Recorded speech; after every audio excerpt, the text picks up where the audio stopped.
Sa Christmas pala ay gumawa ako ng mango float at avocado float. Lately ko lang din nalaman itong baso technique. Mas mapapaganda mo kasi ang paghiwa kapag nilagay mo na sa mango float. Ibinuhos ko na pala ang 3 Alaska cream pero I suggest mas maganda ang Nestle cream. Pinagsabay ko na din palang ibuhos itong dalawa since pinagsabay mo din naman kami, di ba? Hoy! Tapos kung ibuhos lahat, ganun-ganun na lang. Igit, minix-mix ko na agad siya kagaya ng pagbigay mo ng mix signal sa kanya. Medyo may twist pala itong gagawin kong mango float at avocado float. Aside kasi sa ginawa nating cream ay lalagyan din natin siya ng vanilla ice cream at mango ice cream. Inuna ko palang ilagay ang biscuit bago ko ilalagay ang vanilla ice cream. Nakita ko kasi ito sa ibang chef kaya ginaya ko lang. Para maiba naman. Since mahilig ka naman sa paiba-iba, diba? Kaya ito, ako na gumawa sa'yo ba kasi maghanap ka pa ng iba. Uy, hindi naman ako broken at ganito ako magsalit. Pagkatapos ko palang ilagay ang ice cream ay binuhusan ko na din siya ng cream na ginawa natin. Pero ang paglagay ng ice cream ay optional lang. Kagaya mo, diba? Option ka lang. Ay, mapanakit si ate. Pagkatapos kong ilagay ang cream ay naglagay na ulit ako ng biscuit. Ganun lang po, paulit-ulit. Kagaya lang ng mga kasalanan mong paulit-ulit. Magsasorry ka tapos gagawin mo lang ulit. Ay, mapanakit. Sa second layer pala ay mango na din ang linagay kong ice cream. Saka natin papatungan ng cream na ginawa natin. Pasensya na po kung yung video ko ay mapanakit. Katuwaan lang po at hindi na mauulit. Char lang, good. Ito na pala yung ginawa nating mango float at ang half nito ay avocado float. Syempre, naghanda na din kami ng ibang kakainin namin this Christmas. Pero disclaimer, hindi po ako lahat nagluto niyan ha. Shoutout pala kay Ate Nick sa nagluto ng pagkain. Syempre, sa Pasko, hindi mawawala ang gift. Ito yung second time na makakasama ko si Carl at ang pamilya niya sa Christmas. Ang pinakauna namin ginawa ay kumain. Pero syempre, dasal muna bago kain. Isa talaga sa pinaka nagustuhan ko kay Carl ay ang treatment niya sa mama niya. Sabi nga nila kung paano nila i-treat yung mama nila, ganun ka din nila itatrato. Pagkatapos namin kumain ay nagbigayan na pala kami ng regalo sa isa't isa. Thank you so much po pala sa lahat ng mga nagbigay ng Christmas gift sa akin. Meron na din nagbigay sa amin ng advance Christmas gift, kaya thank you so much din po sa inyo. Matatapos na ang 2023 pero grabe si Lord, nakaya ko. Ang daming pagsubok sa taon na to. Buti na lang talaga hindi ako sumuko. Paano ako susuko kung ikaw yung problema ko? Ito na ang pinaka nakaka-excite, ang bukasan ng gift. Abay, ang mga bata tuwang-tuwa sa mga natanggap nila. Tapos si Carl nagre-reklamo bakit medium daw yung brief niya.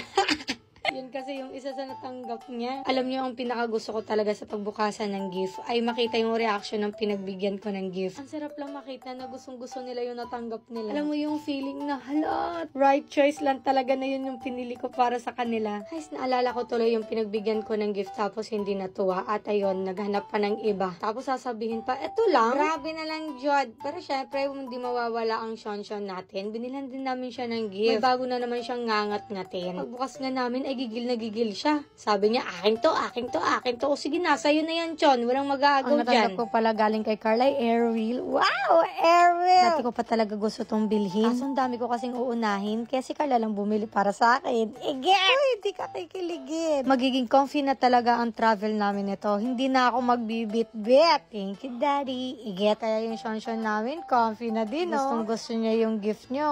Merry Christmas, mahal. Happy holiday! Mwah!